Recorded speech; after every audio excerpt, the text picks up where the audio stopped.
Mis amados, aleluia,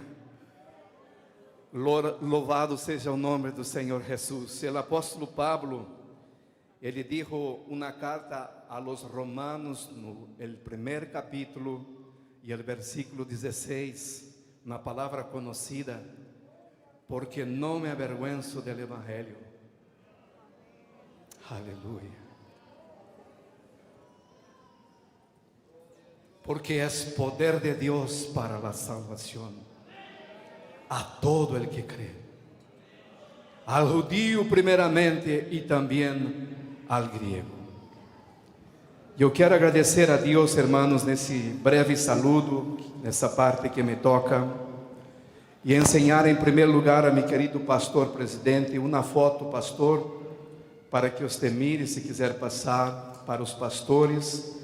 Deus nos deu privilégios, hermanos, sabe que allá exercemos o ministério de capelania, estamos em 29 países do mundo, para dar credencial a hermanos pastores, missioneiros, missioneiras, para poder entrar em las cárceles com mais facilidade, para poder entrar nos hospitais, para poder fazer serviço ao aire livre, que allá quase não se permite, mas como capelão se pode.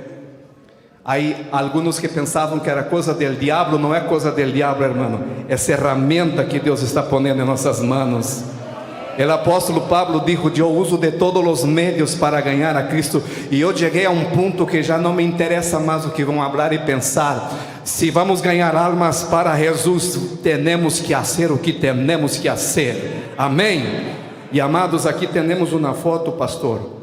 A primeira vez nos Estados Unidos, em la cárcel de Chicago, que permitiram fazer bautismo em águas. Temos 9 hermanas, hermanos, a primeira vez na história de Chicago. ¿Sabe que é isso, hermano? Depois de um ano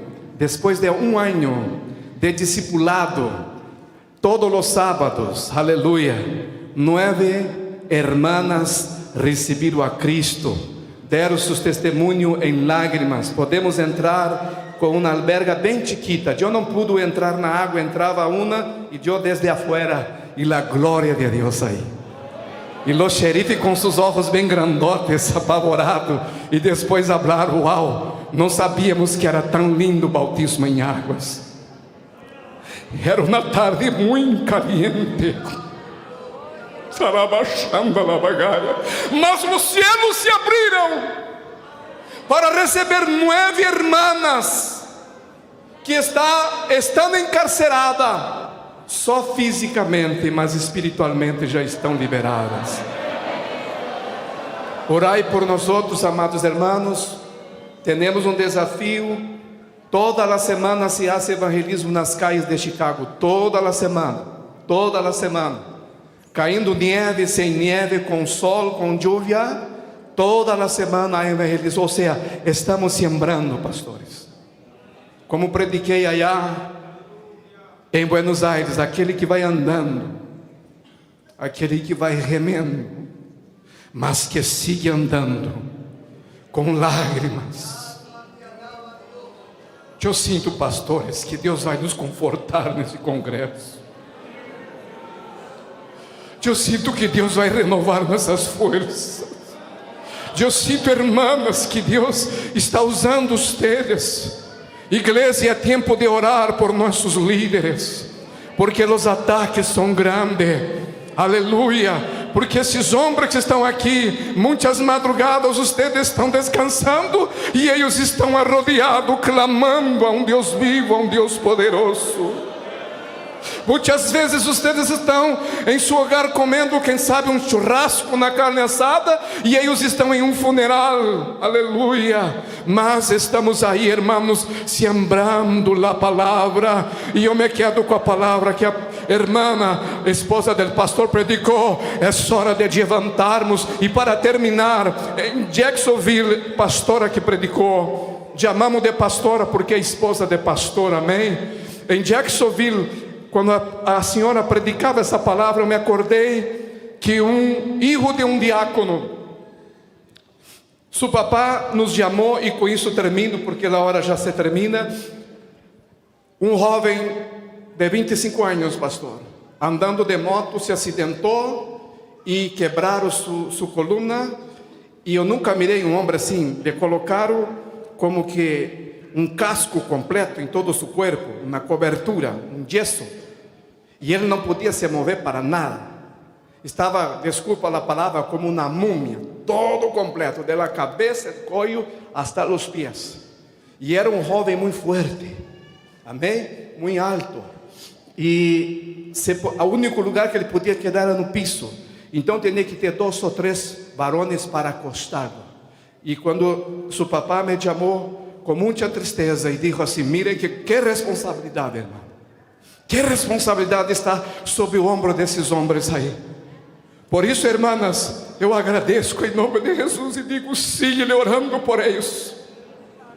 Irmãs queridas, siga intercedendo por seus pastores, porque o mundo necessita de nós. A igreja necessita de nós. E seu papá diácono disse assim: pastor Ezerdi, eu tenho fé que se tu oras por meu filho, por la medicina ele nunca mais volverá a caminhar. Mas eu creio, pastor, que se tu orar por meu filho, se tu for allá, meu filho vai caminhar. E eu me fui com essa responsabilidade, clamando, andando, chorando, remendo: Senhor, Senhor, mira o que esse padre, Senhor, a esperança, a fé, não no homem, mas a oração de um homem de Deus. Porque tudo aqui é para a glória de Deus, hermanos. Solamente Ele merece a glória. E eu que conheci aquele muchacho andando assim, hacia cruz, assim um montão de coisas sempre, e de repente chego aí, irmãos, pastor, me deu uma coisa em meu coração, mas uno tem que se quedar firme, verdade? Não podemos demonstrar aquele homem enorme de grande, parecia o Goliat caído aí. Todo su corpo, irmão, todo su corpo, de la espalda à frente. E quando eu cheguei assim, foi um grupo de irmãos comigo, um outro pastor. E eu digo assim: antes de orar, o Senhor me dá Isaías 60. E eu empecé a ler e disse a palavra: levanta e resplandece. Eu não terminei a palavra resplandece, hermano. Esse muchacho volou del piso. Volou del piso, hermano. Se levantou solo. E seu papá: hijo, tu não pode. A coluna estava quebrada num montão de vezes. E esse muchacho parecia que poner al piso. Estava no segundo piso e começou a glorificar a Deus. Foi renovado e começou a falar línguas. Aleluia. Deus lo sanó a 100%, sem oração, por el poder de la palavra. Levanta e resplandece. E hoje Deus te sigue falando: levanta e resplandece. Deus bendiga, pastor.